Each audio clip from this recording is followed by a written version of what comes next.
Estimadas damas y caballeros, muy buenas tardes tengan todas y todos ustedes. Mi nombre es Gabriela Rendón y estaré conduciendo este evento. Antes de iniciar, les solicito de la manera más atenta poner su celular en modo silencio. A nombre de la Comisión Estatal Electoral Nuevo León, les doy la más cordial de las bienvenidas a la conferencia Transversalidad de la Violencia Política de Género, evento realizado en el marco del Día Internacional de la Mujer. Me permito mencionar a nuestras invitadas e invitados especiales y les pido amablemente guardar sus aplausos hasta que termine de nombrarlos. Agradecemos la presencia del doctor Mario Alberto Garza Castillo, consejero presidente de la Comisión Estatal Electoral, a las consejeras y consejeros electorales, maestra Miriam Hinojosa Dieck, licenciada Claudia Patricia de la Garza Ramos, licenciado Javier Garza y Garza, maestro Luigi Villegas Alarcón. A la conferencista que nos honra este día con su presencia, maestra Roselia Bustillo Marín, profesora investigadora en el Centro de Capacitación Judicial Electoral del Tribunal Electoral del Poder Judicial de la Federación. Agradecemos también a los representantes, las enlaces de género y miembros de los partidos políticos que nos acompañan, a las autoridades electorales y demás organismos públicos, a los distintos medios de comunicación, al público en general y a todo el personal de esta Comisión Estatal Electoral Nuevo León que amablemente asisten a esta conferencia. Muchas gracias por su presencia y un fuerte aplauso para todos ustedes, por favor.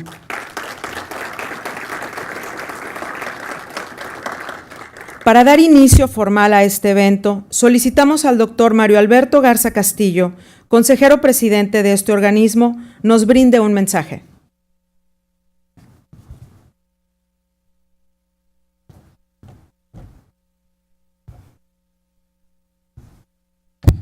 Muy buenas tardes, tengan todos ustedes. A nombre de esta institución, la Comisión Estatal Electoral y de su Consejo General, le damos la más cordial bienvenida a este evento que tiene por objeto justamente aportar ciertas aproximaciones a una problemática que sigue viviendo nuestro país, nuestro sistema político y que tiene que ver con la violencia política de género. Por eso me da mucho gusto darle también la bienvenida a la maestra Roselia Bustillos, profesora investigadora del Tribunal Electoral del Poder Judicial de la Federación, de su centro de capacitación. Bienvenida. Agradecemos mucho su presencia. Quiero destacar que esta institución, a través de varios convenios de colaboración con aliados estratégicos, hemos podido capitalizar justamente esta comunicación interinstitucional y sobre todo movilizar los recursos de esas instituciones, y este es el caso con el Tribunal Electoral del Poder Judicial de la Federación, con quien tenemos un convenio de colaboración y que afortunadamente hoy ve efectivas esas cláusulas que signamos hace poco.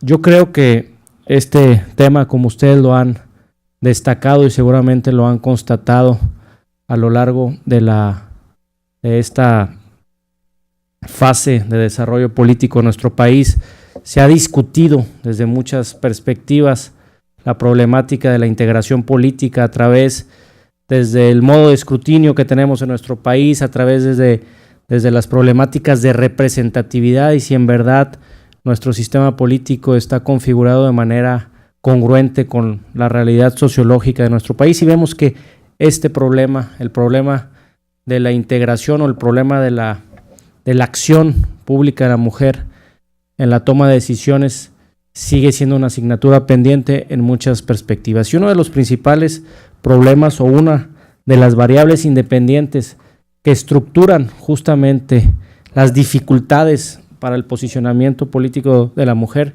tiene que ver con la dimensión de la violencia. Y es por eso que para nosotros es muy importante sumarnos a esta discusión a través de voces expertas y especializadas en el tema. Vimos que hay una serie de acciones, la Presidencia de la República junto con algunas otras instituciones de carácter académico como el CIDE y con el propio Tribunal Electoral del Poder Judicial de la Federación, pues han sacado varios instrumentos, una plataforma en internet para poder propiciar una mayor discusión y encontrar elementos de análisis en una plataforma que se creó a través del CIDE con estadísticas y todo un curso de capacitación que creo que sería muy importante revisarlo y tal vez atenderlo. Pero la Comisión Estatal Electoral, dentro de sus posibilidades, y agradezco mucho a mis consejeras y consejeros electorales, a la Comisión de Género, de pues estar a la vanguardia de la discusión en estos temas, porque se avecina el proceso electoral, se avecina una vez más pues la exacerbación de los procesos de competencia, de conflictualidad, tanto interpartidaria como intrapartidaria, y serán los partidos ahora que tendrán un reto importantísimo al tener que solventar y estructurar sus procesos de nominación de candidatos y de candidatas atendiendo al principio de paridad, y seguramente eso pues es un factor importante y un fenómeno natural donde la competencia se volverá un poco más intensa. Ese mito de la unidad que existe entre instituciones y partidos políticos pues se desdibuja un poco cuando viene la competencia y la disputa por las posiciones de poder partidario, por llamarlo así, y creo que aquí es importante anticiparnos, es importante tener presente que este tema de la violencia de género es un tema que se da en varias dimensiones y que me da mucho gusto que estén los enlaces de género discutiendo aquí, trabajando con la conferencista, porque seguramente una de las grandes asignaturas y una de las grandes retos que tiene nuestro sistema político es la regulación del conflicto intrapartidista, atendiendo justamente a las tensiones y a las exigencias de este principio constitucional que será la paridad, y para poder erradicar la violencia de género, por lo menos en esta dimensión, tenemos que racionalizar de manera muy óptima los procesos de nominación de candidatos. Por eso celebro mucho el interés que portan los partidos políticos atendiendo a esta mesa interpartidaria, discutiendo con las consejeras y los consejeros electorales, pero sobre todo con expertos sobre el tema como es la profesora Bustillos. No me queda más que agradecerles y felicitarles por estar aquí y pues enhorabuena por este evento. Muchas gracias.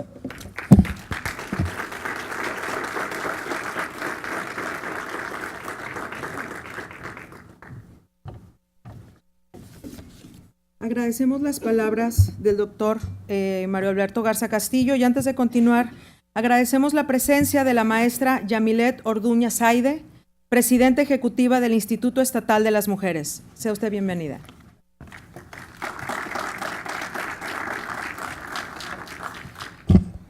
Es momento de compartirles la semblanza curricular de la maestra Roselia Bustillo Marín.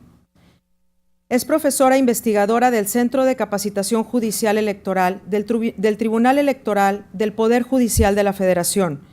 Es maestra en Derechos Humanos por la Universidad Iberoamericana, especialista en Derecho Constitucional y Ciencia Política por el Centro de Estudios Político y Constitucionales de Madrid, especialista en Derechos Humanos en la Universidad Complutense de Madrid, licenciada en Derecho por la Universidad de las Américas en Puebla. Actualmente concluye la tesis doctoral para obtener el grado de doctor en Antropología por la Universidad Nacional Autónoma de México. Ha impartido diversos cursos sobre Derecho Electoral y Derecho Constitucional en distintas universidades, partidos políticos, instituciones y tribunales electorales dentro de este país. Es docente en la Universidad Iberoamericana desde el año 2004 a la fecha. Es autora y coautora de diversos textos sobre derecho electoral y derechos humanos, entre los que destacan Derechos políticos y sistemas normativos internos, Caso Oaxaca 2016, El juicio para la protección de los derechos político-electorales del ciudadano, editado por Ubijus en el 2015, y El derecho a la participación política de las mujeres indígenas, Acceso, Ejercicio y Protección, editado por el Tribunal Electoral del Poder Judicial de la Federación en 2014, entre otros. Demos un fuerte aplauso a la maestra Roselia Bustillo Marín para que inicie con su presentación. Adelante, por favor.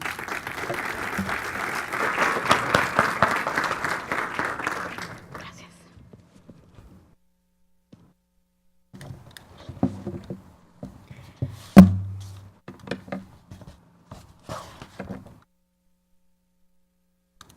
Muy buenas tardes a todas, a todos. Es un honor estar aquí compartiendo este día con ustedes durante el tiempo que podamos dialogar y discutir este tema en el marco del Día Internacional de las Mujeres.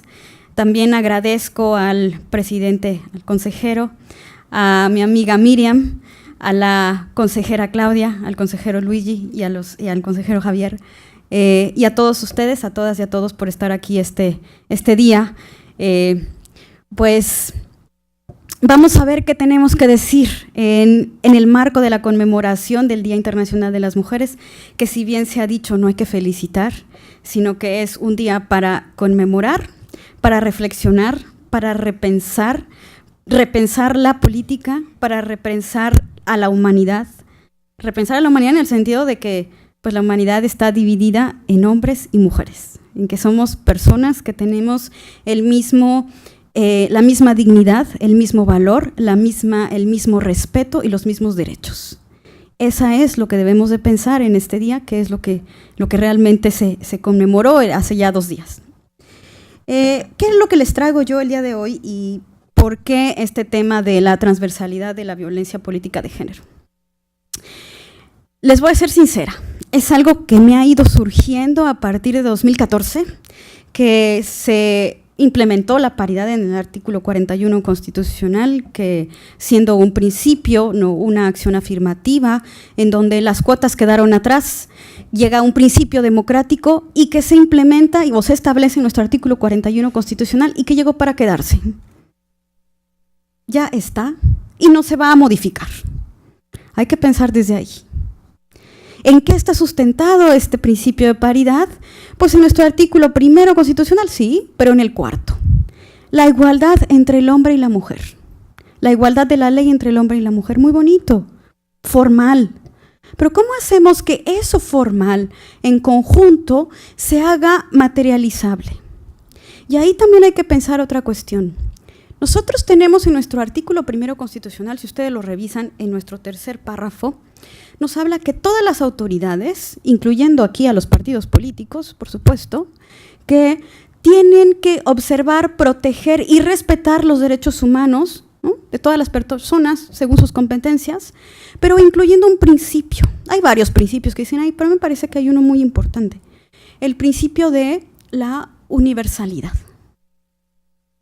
Porque nosotros pensamos que los derechos humanos son para todos y por eso es universal, y por eso son universales los derechos humanos.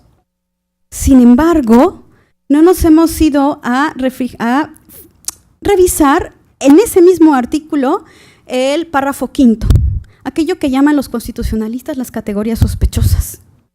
Esas categorías sospechosas donde nos dicen que no debemos de discriminar por razones de género, por ejemplo. Entonces, si nosotros juntamos nuestro principio de universalidad y ese otro, en donde podemos encajar las discriminaciones por razones de género, ¿cómo hacemos para que ese principio de universalidad, ¿no?, realmente funcione y no discrimine por alguna razón de género? El problema es que nosotros tenemos en nuestras leyes la universalidad. ¿Cómo hacemos universalizables los derechos? Es decir, ¿cómo hacemos que funcionen en la vida cotidiana? Ahora, si nosotros lo llevamos a la igualdad en el acceso a los derechos políticos, tanto para el derecho a votar y el derecho a ser votado, en el caso de las mujeres, los derechos políticos de las mujeres, hay que pensar para qué entonces se incluyó en la legislación, en la Constitución, la paridad. Pues la paridad se incluyó para hacer universalizable el acceso igualitario de las mujeres a sus derechos políticos. Pero si nosotros no asumimos, si nosotros desde un principio no tomamos la bandera de para qué se creó la norma, mi pregunta desde el 2014 fue, ¿funcionará? ¿Funcionará la aplicación de la paridad de género? Si no asumimos para qué es la paridad. La paridad, pues todo el mundo empezamos a hablar de la paridad de género por aquí, la paridad de género por allá, es obligatoria y ahí sí, ustedes la van a aplicar en las próximas elecciones y aunque no la tengan en su ley, la paridad integral, que quiere decir la horizontal, la vertical y la transversal, la tienen que aplicar. porque llegó para quedarse. ¿Por qué? Porque hay jurisprudencia obligatoria y porque hay un reglamento del INE que también tienen que aplicar, el cual ustedes después emitirán su propio acuerdo bajo los propios lineamientos que ya existen y bajo la propia jurisprudencia que ya existe. Y no pueden ir para atrás. Entonces, si ya llegó para quedarse, ¿qué es lo que ha pasado ahora que ha llegado la paridad en las elecciones 2014, 2015, 2016? Una historia que lo único que hizo en la aplicación de la paridad fue visibilizar, desde mi punto de vista, de manera transversal en un proceso electoral, la violencia política de género. Es decir, la aplicación obligatoria de la paridad, muy bien, ante la ley vamos a aplicarla obligatoriamente. Pero lo que no nos dimos cuenta al aplicar obligatoriamente la paridad, es decir, para hacer universalizables los derechos de las mujeres, los derechos políticos de las mujeres, es que iba a surgir la violencia política de género, de manera coyuntural o de manera simplemente visibilizar lo que ya sucedía en la sociedad, pero ahora se llevó de lo privado a lo público. Es decir, aquí yo quiero detenerme un poquito y hay una autora, que si ustedes quieren revisarla, que ha escrito libros y es una nigeriana que se llama Chimamanda Ngozi. Chimamanda Ngozi es una feminista y ella siempre dice que todas y todos deberíamos de ser feministas y que el feminismo debe ser multicultural, intercultural y no relativista.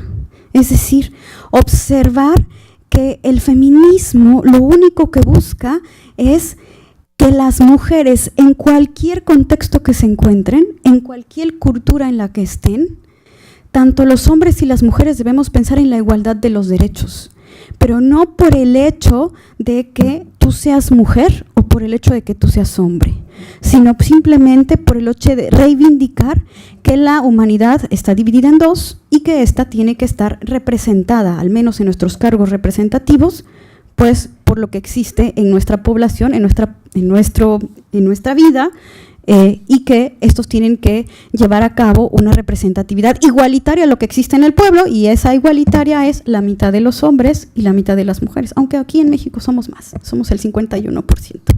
Entonces, bueno, voy a presentarles voy a irme en lo siguiente. ¿Qué es esa violencia política de género que para mí me ha ido surgiendo a partir de esa paridad que llegó para quedarse? ¿Cuáles han sido las reacciones, las acciones y las reacciones frente a esa paridad? Y esas acciones y las reacciones han sido frente a la violencia política.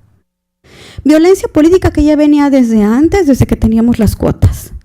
Y que nosotros, en vez de observar desde abajo qué estaba sucediendo en las relaciones de poder entre hombres y mujeres, hemos tenido que ir parchando la legislación electoral frente a las maravillosas mentes imaginativas de los partidos políticos, en donde, pues yo no sé de dónde sacan tanta imaginación para cumplir con la ley, pero no asumir la intención de la ley. Entonces, si podemos, aquí ya la puedo poner, ok, perfecto. La transversalidad de la violencia política en el ejercicio del derecho al voto pasivo de las mujeres. Como yo les decía, nosotros ya tenemos en nuestra legislación la paridad.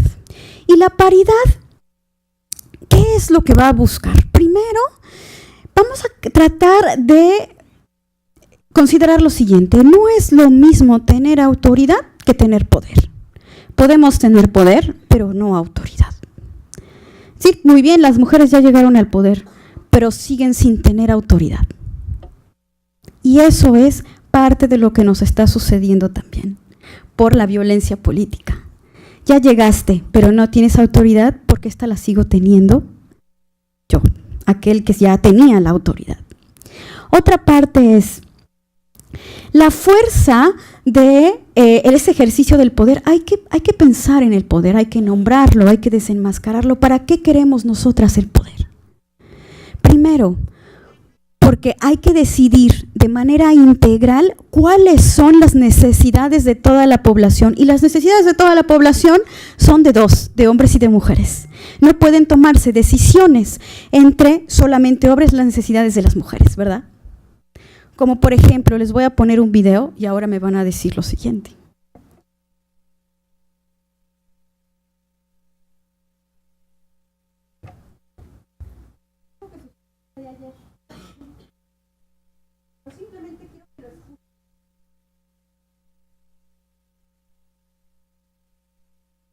No nos vuelvan a mandar flores el Día de la Mujer. No vuelvan a fingir que les importa que las mujeres estemos en esta Cámara. Trate de las condiciones de las mujeres en este país, porque eso sí se puede postergar. Eso sí lo hacen a un lado, y eso sí, los coordinadores del PRI y del PAN lo negociaron. Eso es inadmisible, que seamos la burla en esta Cámara de los coordinadores. No nos permitamos las mujeres que estén en esa actitud de negociar. La norma 046 es un derecho ganado de manera histórica para que las mujeres víctimas de de violación sean atendidas de forma dental, psicológica y ginecológica. Es inadmisible que los hombres decidan en los cuerpos de las mujeres.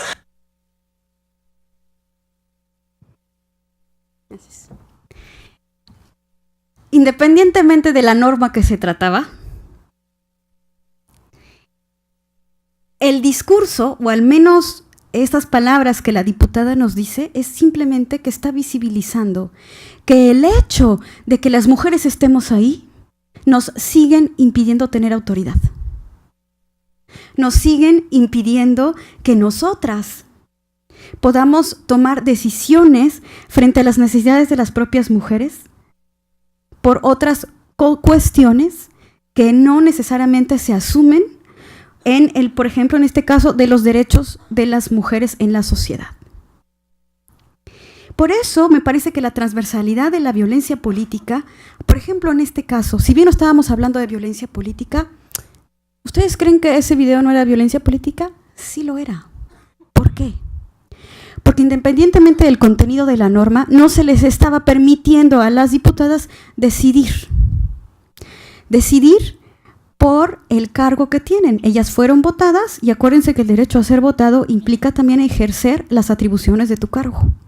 Y entonces ejercer las atribuciones de su cargo era también poder decidir, poder votar una norma, no evitarles votar una norma, y en ese sentido por el contenido que tenía, ¿no? Ahora, si nosotros, yo les pongo ahí también, iguales o quizá no, somos iguales, sí. Hombres y mujeres podemos hacer de todo excepto parir, pero eso no sabemos si la ciencia algún día lo va a cambiar, ¿verdad? Y amamantar. Pero somos iguales. Y yo les pongo que quizá no, ¿por qué? Porque hacer universalizables los derechos de las mujeres, ahí no somos iguales. Ahí no somos iguales, ¿por qué? Porque hemos necesitado de las cuotas y ahora necesitamos de la paridad. Y ahí sí no somos iguales en el sentido de que necesitamos ese banquito para que nos demos cuenta que si no lo ponemos, jamás vamos a llegar a tener los mismos derechos entre el hombre y la mujer. ¿Qué supone esa violencia? Yo quiero empezar a decir lo siguiente. Tiene que ver con nuestra identidad, que la hemos naturalizado y la hemos normalizado. Hemos normalizado tanto cómo nos comportamos entre los sexos, que a veces no logramos diferenciar entre cuándo es violencia y cuándo no. Puede ser y puede darse desde una palabra muy sutil, desde un chiste entre varios hombres y la mujer se ría y no lo pare, hasta puede llegar hasta el homicidio. Ahora, tratándose de la violencia política, ¿cómo se da esta a través de todo un proceso electoral? ¿Cuáles son aquellos actos que va observando una mujer desde que simplemente quiere primero afiliarse a un partido político y dentro de su casa le dicen, ay, ¿para qué te quieres meter a un partido político? O al revés, tienes que afiliarte al partido político. Y te afilian sin que sea tu voluntad afiliarte al partido político. Entonces, aquí podemos ver que hay varias formas de percibir esa violencia política y que se da en qué y en dónde. Podemos ver que desde que se aplicó la paridad hemos podido observar lo siguiente. Primero, problemas comenzando por las elecciones intrapartidarias, en donde los partidos políticos permiten superar o no permiten superar los techos de cristal para poder ser postuladas las mujeres para los cargos de elección popular o elecciones internas, intrapartidarias. Que realmente fueran las mujeres que por años han estado buscando acceder a cargos. También. Sin embargo, ¿por qué? Porque nos hemos encontrado con fenómenos como la paridad conyugal. Es decir, esa paridad no la tienen que hacer, todas las demás sí, pero la paridad conyugal no. ¿Y esta cuál es? Postular mujeres que tengan alguna relación con aquellas personas que toman las decisiones más altas en los partidos políticos, muchas veces de manera involuntaria, coaccionando ahí violencia política. De igual forma, en las siguientes etapas de los procesos electorales, vamos a ir viendo que aquí se puede dar en los registros, en las precampañas, en las campañas, en el acceso al cargo. Han habido acciones que empobrecen el acceso efectivo de las mujeres al poder, como son, primero, la simulación de la paridad a través de las coaliciones. Y esa simulación de paridad a través de las coaliciones, sobre todo 2014 y 2015, se dio en estados como el Estado de México, Michoacán, San Luis Potosí. Contando, nos dimos cuenta que las coaliciones hicieron lo que quisieron. No utilizan. La paridad fue como por ahí en lo oscurito, le fueron dando la vuelta para cubrir la paridad en las coaliciones. Otra, las postulaciones en distritos y municipios perdedores, que eso ya está en la legislación, ¿no? Pero fíjense, por el hecho de haber registrado a mujeres en distritos perdedores, lo tuvimos que reglamentar. Por el hecho de aquel caso de las Juanitas, tuvimos que poner las fórmulas del mismo género. Es decir, todo ha sido una reacción a las acciones si todavía no asumimos cuál es el objetivo de la legislación. Aquí, ahora voy para allá, pero hay otras más. La distribución inequitativa del financiamiento para realizar precampañas, campañas de las mujeres respecto de los hombres. La otra, de igual forma, la inequitativa distribución de los spots en radio y televisión. Otra más, varias mujeres desde 2014 a la fecha, todo esto por a razón de la paridad, pero no quiere decir que anteriormente cuando estaban las cuotas no existía.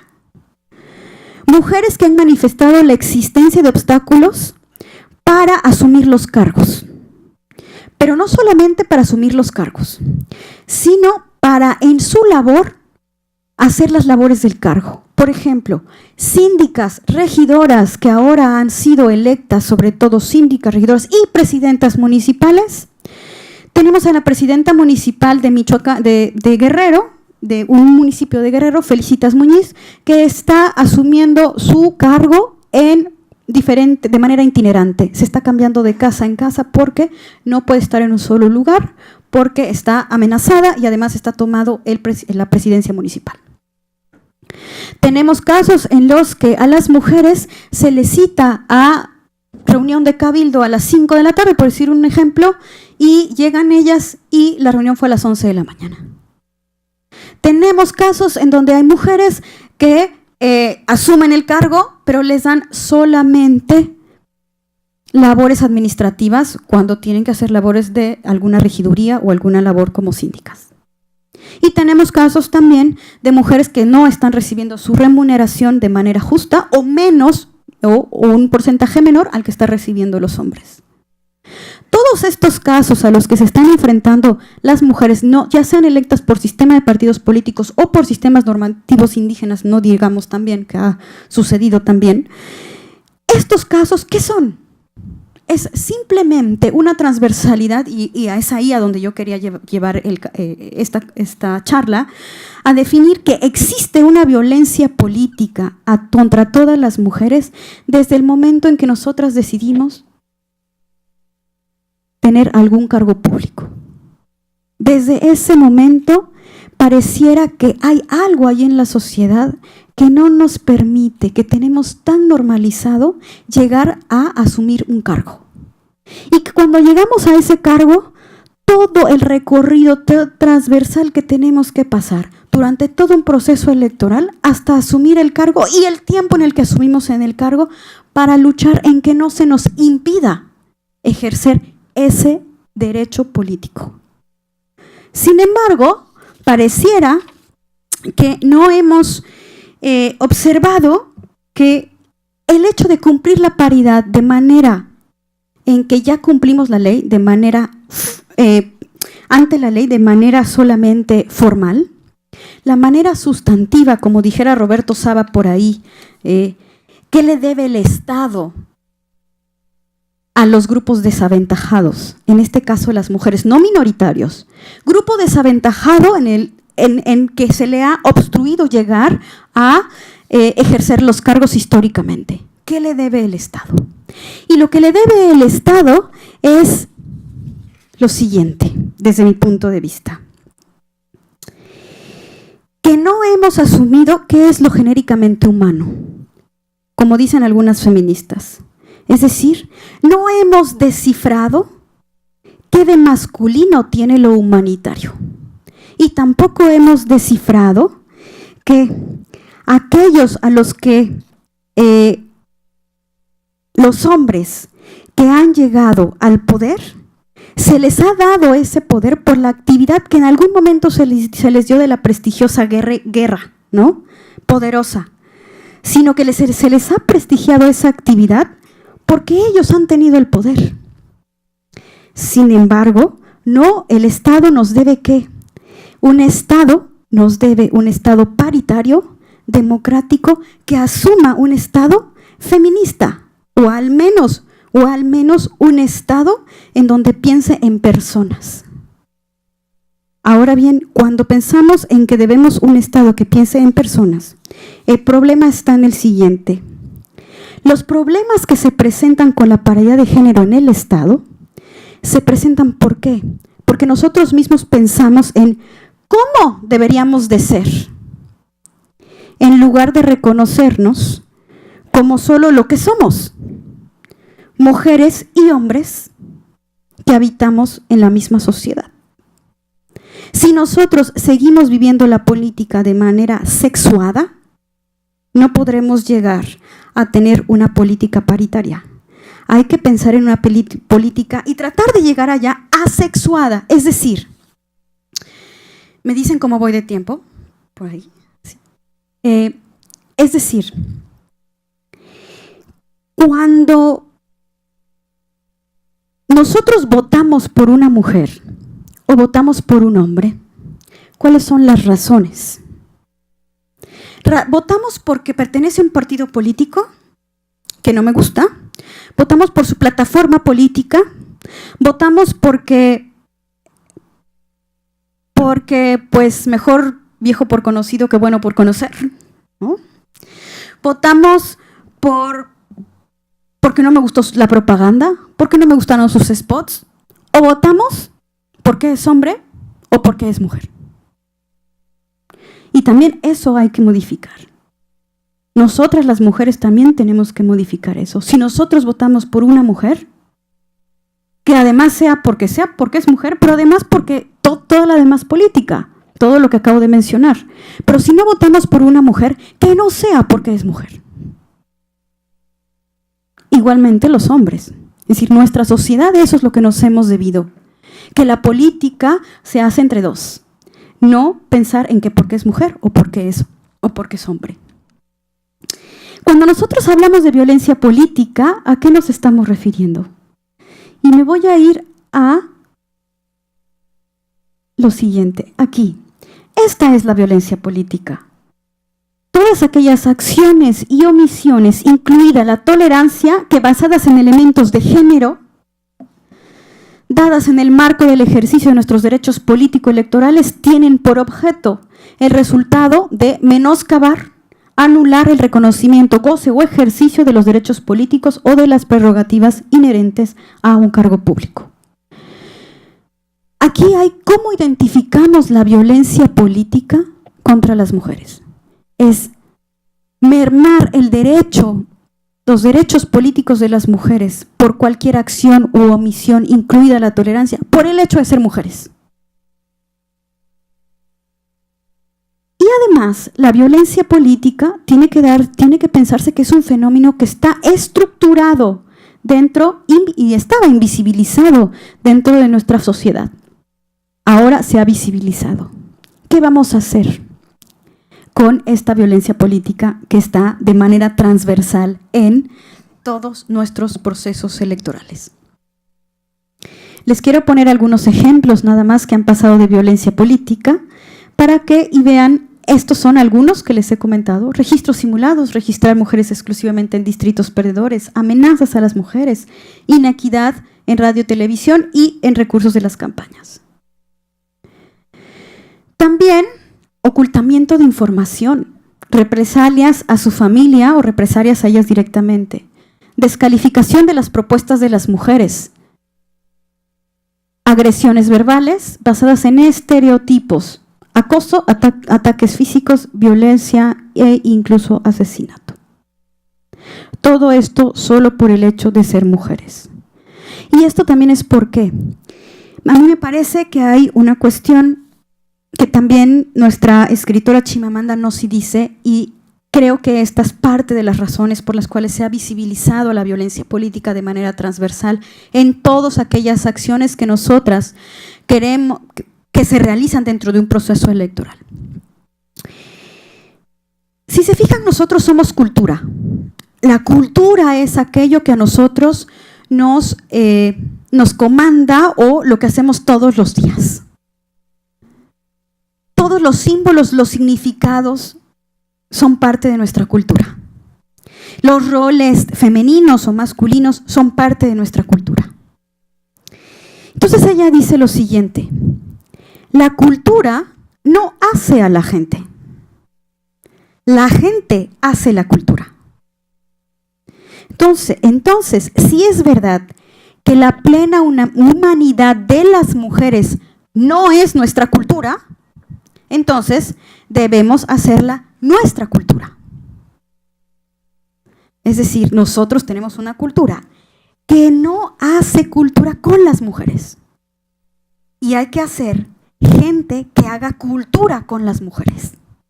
Y eso es que no debemos asumir que eso es cultura o es normal, porque no tenemos una cultura que incluya a las mujeres. Por otra parte, quiero enseñarles algunos casos de violencia política, ¿no?, para que vean cómo se fue dando en las elecciones pasadas.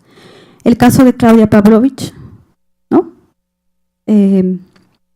Las panochas como las coyotas no en el palacio, o las mujeres como las escopetas cargadas y en el rincón. Eso es violencia política, porque va directamente, ¿no?, a asumir que las mujeres no podemos estar en asumir cargos públicos, tenemos que estar en lo privado. Esta otra, tal vez gane, y lo voy a decir así como está, porque fue público, gane una elección 2016, pero no una elección 2016.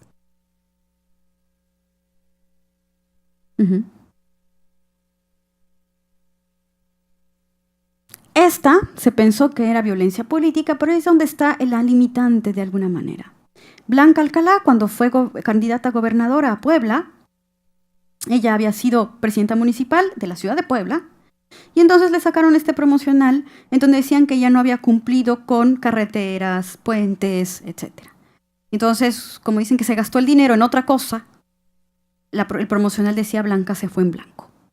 Esta llegó al Tribunal Electoral. El Tribunal Electoral señaló que esto no era violencia política porque estaba simplemente, que estaba mostrando que ella no había cumplido con sus promesas y que no iba directamente por ser mujer. Entonces ahí es donde también tenemos que tener diferencias en cuándo estamos hablando de una cuestión de violencia política contra la mujer y cuándo no. Y después tenemos aquí muchos otros casos, que este es el de Rosa Pérez de Chiapas, que todavía no puede ser ejecutada la sentencia porque fue destituida de su cargo, ¿no? Bueno, no destituida, fue secuestrada con varias personas de su propio ayuntamiento y hasta de un diputado, en donde no ha podido ella asumir el cargo todavía. Y tenemos otros que también en los órganos electorales, en el Tribunal Electoral de San Luis Potosí se vio con la magistrada Yolanda Pedrosa, en donde no la permitían ejercer las funciones de su cargo, ¿no?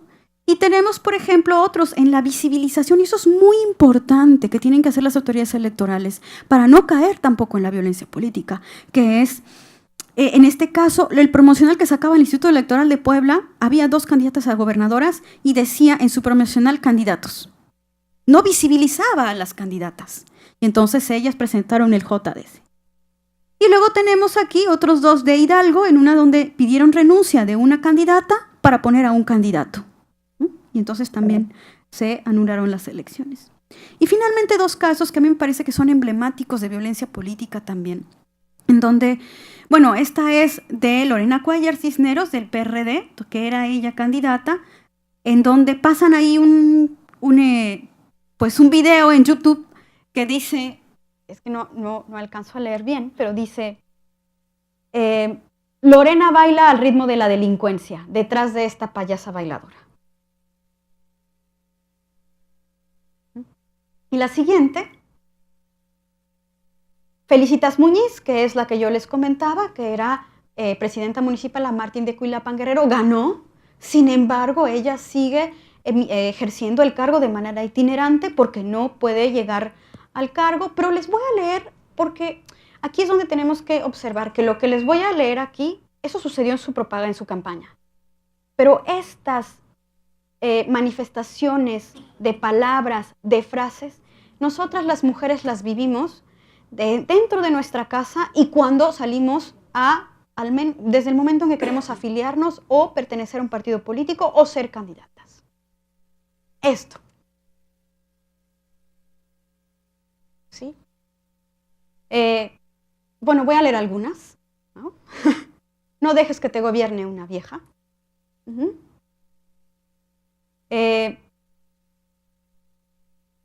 Despierta, pueblo. ¿No te da vergüenza que una vieja te mande como si ya no hubiera hombres? Y las mujeres al petate. Eso es parte de que no tenemos una cultura donde se reconocen los derechos y hacemos universalizables nuestros derechos. Eso se dio en la campaña, pero de manera transversal nosotros vamos viendo esa violencia política día a día y de manera cotidiana con frases de ese tipo en nuestra vida, en los procesos electorales, en nuestras vidas intrapartidarias, en los órganos electorales, a lo que nos estamos enfrentando. Finalmente, bueno, ahí hay algunas también cuestiones que le sacaron a ella, ¿no? Y aquí, ¿no? Las mujeres no saben gobernar, solo sirven para coger. Y no saben ni escribir, ¿no? Pero eso pareciera que, ok, ya llegó la paridad para quedarse. Pero ¿qué sucede en nuestro actuar cotidiano? En nuestra vida cotidiana, en nuestro subconsciente o en nuestro inconsciente voluntario. Esto. Y esto es lo que tenemos que cambiar. La paridad no va a funcionar simplemente porque ya llegamos más mujeres. ¿Por qué? Porque ya llegamos más mujeres, pero no tenemos la autoridad. No nos permiten todavía tener la autoridad. Tenemos el poder, hemos llegado al poder, pero todavía no tenemos la autoridad porque se sigue pensando que nosotras no tenemos capacidad, somos menos valoradas, pero a los hombres jamás los capacitaron. pues tampoco nosotras necesitamos capacitación. Somos seres humanos que tenemos la misma inteligencia, tenemos los mismos sentimientos, tenemos el mismo cuerpo de brazos, manos, excepto las cuestiones biológicas que todos ya sabemos. Tenemos los mismos derechos. Y los derechos políticos, al ser derechos humanos, los derechos humanos son de todos. Lo que no sabemos es que el primer derecho humano, aquí los politólogos, los que son politólogos lo saben mucho mejor que yo, ¿no? El primer derecho humano que se buscó para reivindicar frente a un Estado democrático es el derecho político. ¿Y cómo es posible que no podamos tener, después de tantos años las mujeres, esos derechos políticos para poder pedirle a la autoridad, a esa toma de decisiones, que nos respete todos los demás derechos? El primer derecho que tenemos que tutelar es el derecho político, para poder entonces llegar y tomar decisiones en conjunto para respetar y proteger los demás derechos. No hay una, si ustedes piensan, ninguna autoridad, institución, organismo de Estado que no tutele un derecho humano. Todas. Y si todas tutelan un derecho humano, quienes llegan a la toma de decisiones tiene que estar integrada por todos aquellos que necesitamos que nos tutelen todos nuestros derechos. Entonces, bueno, yo no quiero tampoco seguirme, porque podría decirles muchas cosas, ¿no? La democracia no puede seguir truncada, solamente representada por un 49% de la población que, pues entonces, le hace falta, ¿no? Y la otra es, y con esto yo terminaría, sería lo siguiente. Parece que nosotros nos hemos encasillado un poquito en los prejuicios. Tenemos prejuicios, tenemos estereotipos y tenemos una sola visión de la vida. Y la misma escritora Chimamanda, que ya ven que ya se dieron cuenta que me gusta, ¿no? Ella misma dice, en el contexto de los estudios sobre nuestras culturas, no podemos solamente contar una sola historia. Porque si contamos una sola historia, todo lo encasillamos en esa misma, con estereotipos de un solo tipo. Valga la redundancia. Entonces, en consecuencia, hay que ampliar nuestra visión a observar, en algún sentido, la otredad, es decir, al otro que me permite a mí configurarme en mi total personalidad y persona y humanidad. Y ese otro es la mujer con el hombre y el hombre con la mujer. Y eso hace que tengamos una sociedad más paritaria en todos los sentidos, no solo en un proceso electoral. Gracias.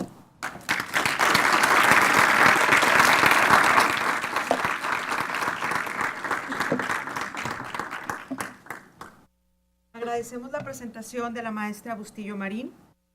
Es momento de pasar a la sesión de preguntas y respuestas. Les pido de favor, quien desea realizar una pregunta breve, mencione su nombre.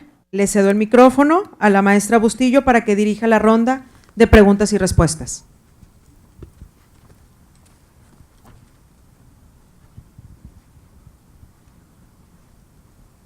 Todo quedó muy claro.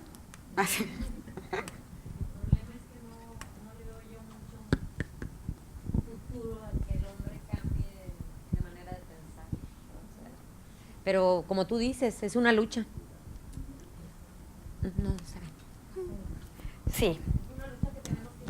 Mira, yo lo que te diría es, así como hubo una lucha durante muchos años para que la mujer pudiera votar, y que duró, ¿no?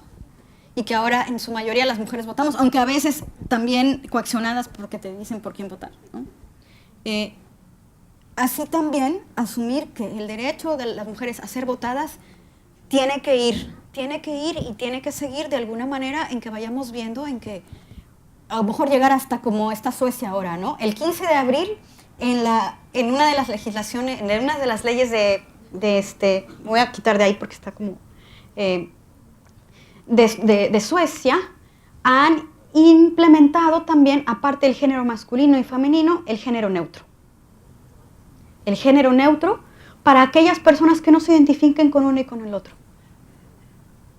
Entonces, hacia allá tendríamos que ir también. En que esos roles, no importa qué rol estás jugando, tú eres una persona, ¿y qué género tienes? ¿No? A ver si por ahí entiendes. A ver si por ahí. Gracias. Sí. Bueno, sí, quien tengo acá y aquí. Ah, y luego allá atrás también. Gracias. ¿Qué nos recomiendas en Nuevo León, donde todavía no tenemos aprobada la legislación, donde todavía no hay lineamientos aquí en esta Comisión Estatal Electoral para enfrentar todos los elementos de paridad transversal y horizontal? ¿Qué es lo que nos recomiendas a nosotras las mujeres que participamos en los partidos políticos? Y bueno, pues aprovechando que está aquí nuestra autoridad, ¿qué es lo que recomiendas para ellos? Gracias.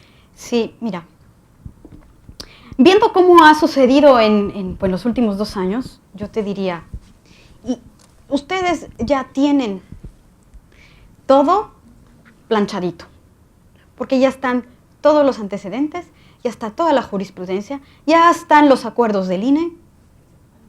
Es solamente que en el momento en que ustedes inicien su proceso, si no tienen la legislación y nuestros legisladores, sus legisladores aquí regios, no quieren modificar la ley, el hecho de que haya esa omisión no quiere decir que no se cumpla. ¿Por qué?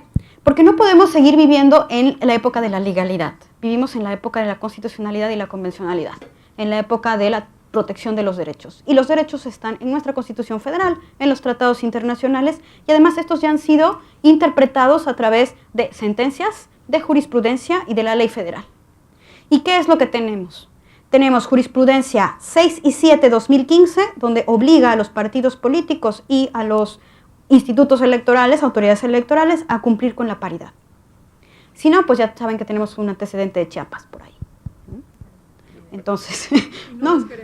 Y no.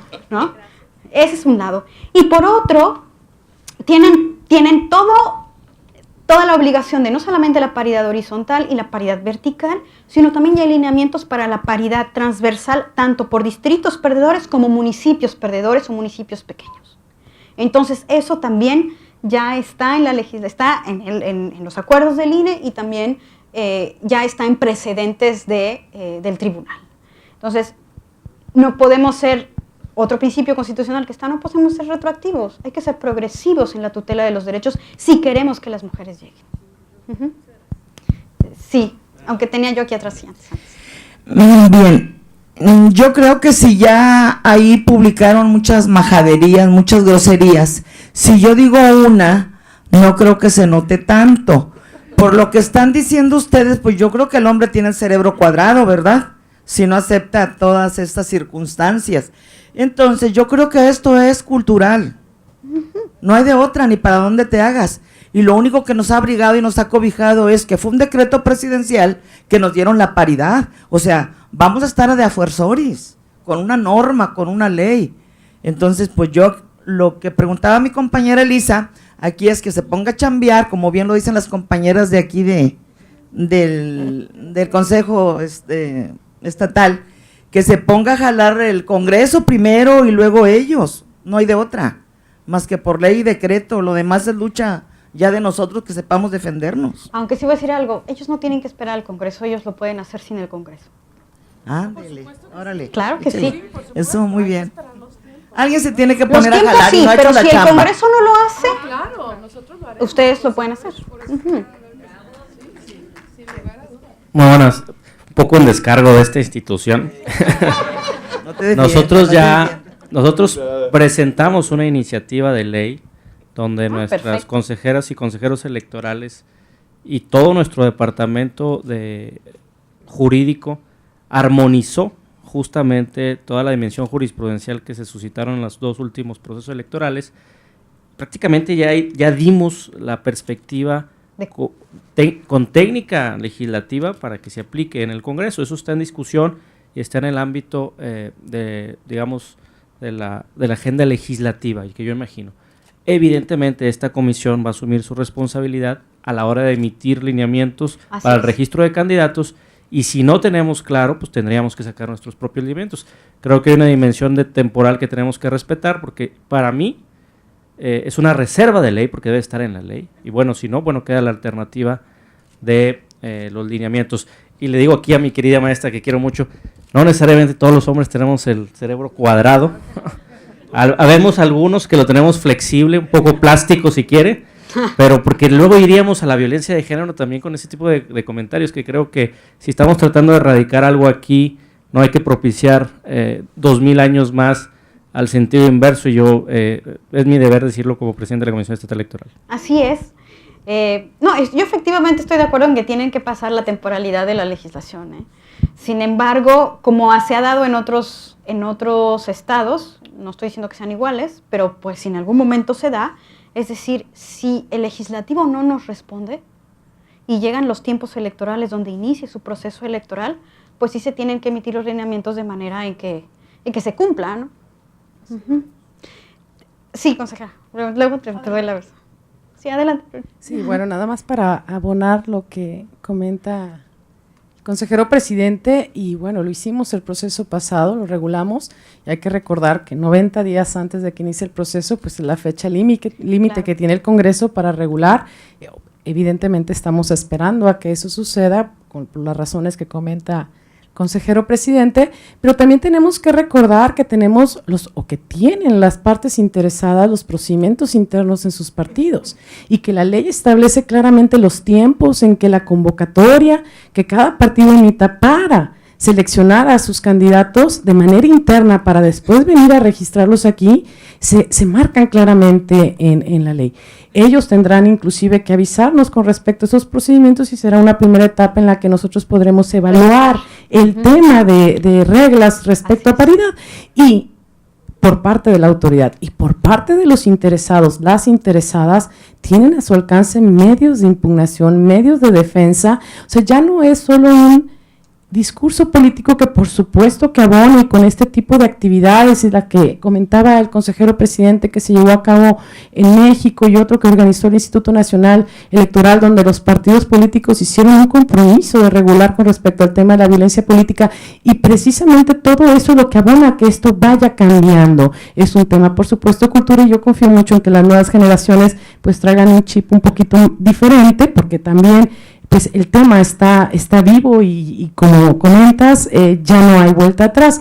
Pero recordar que tenemos ahora medios de defensa muy accesibles, que nos permiten, y más en el juicio para la protección de los derechos políticos electorales, que hay suplencia de la queja, que con el solo hecho de ir ante la autoridad en los tiempos legales y pedir, aun y cuando mi manera de pedir no sea claramente manifiesta a través de una argumentación eficiente, la autoridad tiene la obligación de suplirla. Entonces la autoridad también jurisdiccional ya tiene el tema, están las jurisprudencias, conozcamos un poquito también de estos medios de defensa que tenemos, para que también en el proceso interno que le corresponde a cada interesado o interesada, pues pueda hacer valer sus derechos. Gracias. Claro. El problema, yo estoy totalmente de acuerdo también en eso, ¿no? Que hay que conocer que ustedes tienen todos los medios para poder impugnar si los partidos políticos no cumplen. El problema es que yo veo es que no hay que llegar a eso. No hay que llegar a que, bueno, lo podemos impugnar, ¿no? Lo ideal es que no tengamos que utilizar el JDC, ¿no? Lo ideal es que realmente lo cumplan. Bueno, allá atrás tenía yo una pregunta y después... Sí.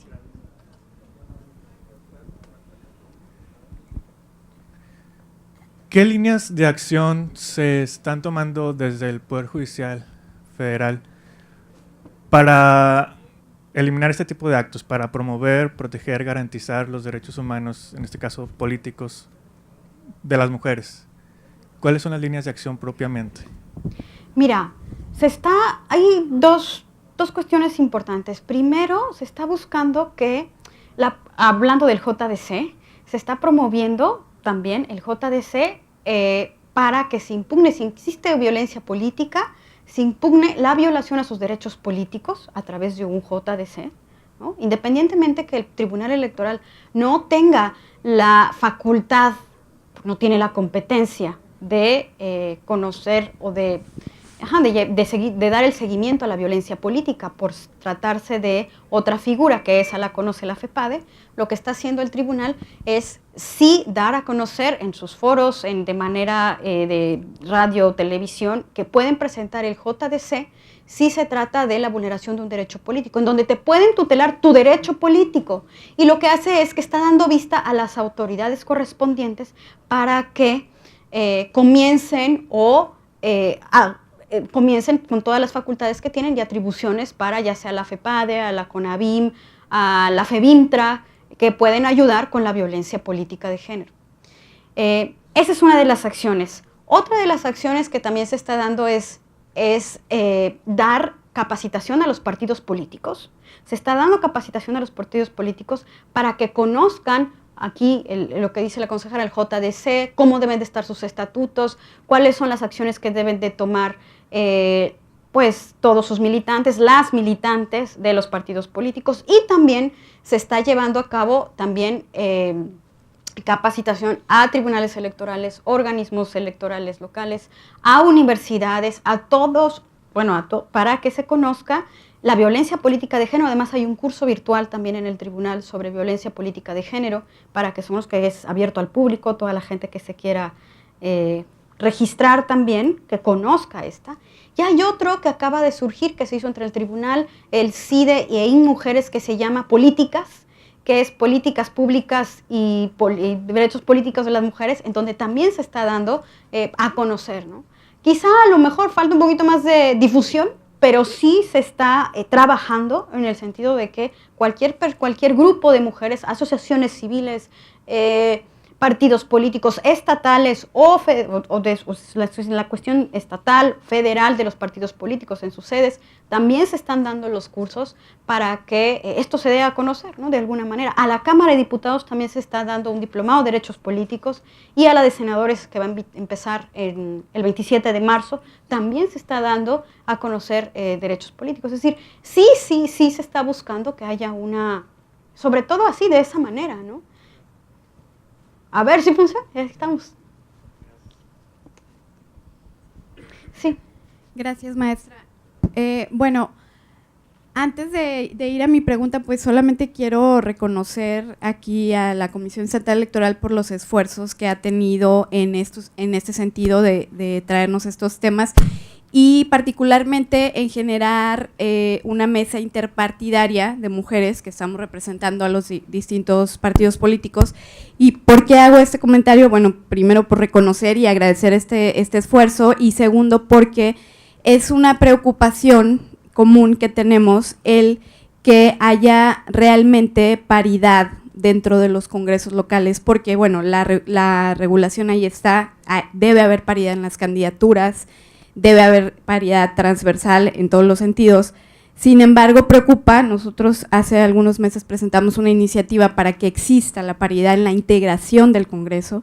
El primer argumento fue: ¿cómo le vas a quitar el espacio a alguien que ya lo ganó en la elección popular? Y claro, estoy de acuerdo. Sin embargo, ahora no podemos acotarnos a decir que las mujeres vayamos a los distritos ganadores, porque al menos Nuevo León acaba de tener una redistritación, y entonces ahí como que se vuelven a escribir otra vez las reglas del juego, ¿no? Exacto. Y entonces esa es la preocupación, de qué manera, porque independientemente del partido que entre a integrar el Congreso con mujeres y hombres, pues está ya comprobado que si habemos más mujeres, o que si hay más mujeres en los congresos o en el Senado, va a ser más factible que se den estas negociaciones para legislar en favor de las mujeres. Entonces, si habemos o si llegan mujeres de todos los partidos y podemos integrar realmente de forma paritaria el Congreso, pues ahí ya vamos a ver un resultado que va a incidir precisamente en todos estos problemas, ¿no? De formación, de cultura, de educación, de estereotipos de género. Pero el principal argumento pues es ese, ¿no? ¿Cómo vas a quitar a un hombre o a una mujer que ya ganó en una elección para integrar de manera paritaria el Congreso? Pero necesitamos garantizar que el Congreso esté integrado de forma paritaria, porque al día de hoy creo que solamente hay 10 diputadas, se me fue ahorita el número, pero sí es un número importante a la hora de tomar ciertas decisiones, ¿no? Sí. Bueno, primeramente es cierto, esta mañana tuve la oportunidad de platicar con algunas de las mujeres que forman esta pues, ¿qué podemos decir? Reunión, mesa de mujeres intrapartidarias, y desde ese es uno de los pasos muy importantes. ¿Por qué? Porque independientemente de a dónde ellas pertenezcan, lo que las hace estar juntas es ser mujeres. Y eso ya es un paso muy importante, ¿no? De que están buscando los mismos objetivos y las mismas, pues los mismos resultados, ¿no? Y eso sí es de aplaudirse, la verdad. Y por otra parte, sí, esa iniciativa de la integración de los congresos paritarios Pues todos pensábamos que eso iba a suceder desde las elecciones de Coahuila. Ustedes saben que Coahuila, después de sus elecciones de 2013, se modificó las prelaciones de las listas y quedó paritario, con un recurso de reconsideración. Primero Sala Monterrey y luego llegó a Sala Superior. Sin embargo, en el recorrido de todo 2014, 2015 y hasta 2016, se pensaba, y muchos estados modificaron listas, lo que fue Morelos, Colima. Ustedes, porque ustedes tienen un sistema distinto, ustedes no tienen listas, ¿no? De esa manera, también, además.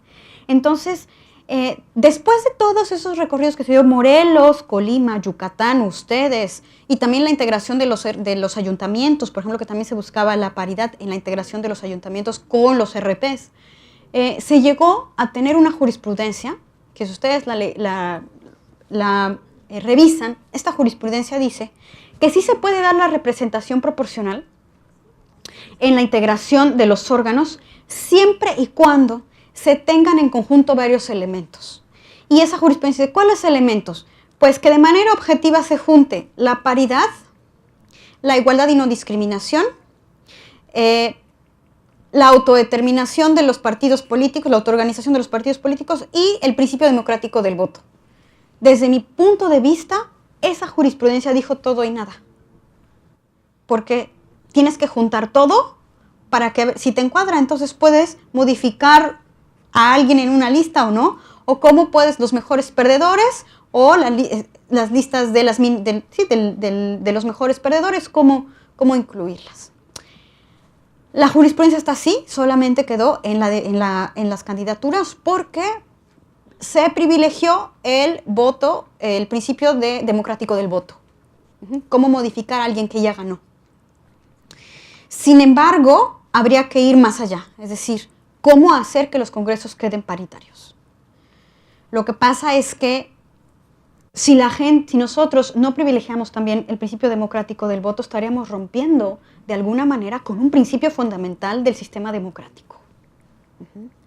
Entonces, ahí sí las candidaturas, pero me parece que más allá de que si quedan paritarios o no, el problema radica en quiénes son los que votamos por quiénes votamos. Si votamos por mujeres, si votamos por hombres. Ojalá y pase esa integración.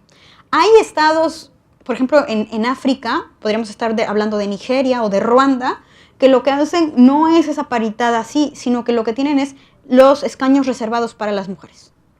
Hacen una cuota de ese sentido y entonces, por ejemplo, aquí hay puros hombres y todo ese lado está reservado para mujeres. Entonces, quien va a votar a quienes representan ese lado, ya sea en sus distritos, solamente va a haber mujeres. Ese es también otro sistema, ¿no? en donde reservan los escaños. Habría que pensar cómo, ¿no? Estrategias de cómo pensar que también los congresos queden paritarios de esa manera. ¿Sí? Si ya no hay más preguntas. Okay. Gracias. Agradecemos a todos por sus aportaciones.